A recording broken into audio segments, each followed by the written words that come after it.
Tradisi unik zikir Barzanji di Kampung Palu Bate, Kecamatan Muara II, Kota Lukesmawe tetap dilestarikan oleh warga setempat.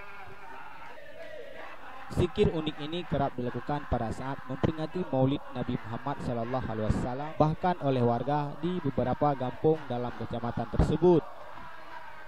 Zikir dan salawat yang energik ini tidak hanya dilakukan oleh para pemuda, orang tua dan anak-anak juga ikut larut dalam lantunan zikir yang sangat digemari di kampung tersebut.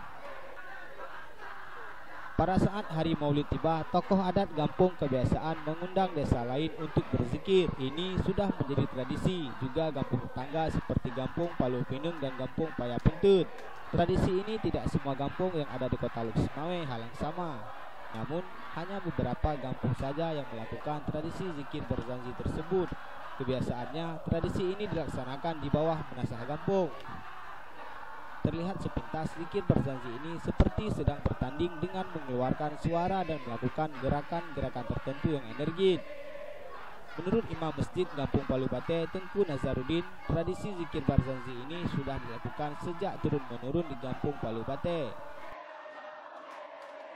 Jadi sebenarnya zikir Barzanji ini sudah sejak turun-menurun seperti ini. Jadi pernah dilakukan beberapa kali di sini terkait dengan zikir-zikir dengan era modern. Tetapi kurang semangat masyarakat di sini. Jadi dengan begitu maka masyarakat di sini berkesimpulan bahwa zikir yang seperti ini yang dilaksanakan di bawah menasa itu akan dilaksanakan terus-menerus dan akan dilestarikan sampai kapanpun. Pernah dilakukan juga zikir modern, tapi kurang diminati oleh masyarakat dikarenakan kurang bersemangat.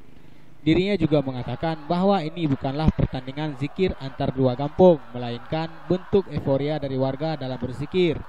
Dan tradisi ini sudah dilakukan dari dahulu hingga kini oleh masyarakat. Dari Lukesmawe, Deni Andepa, Pelita On TV melaporkan.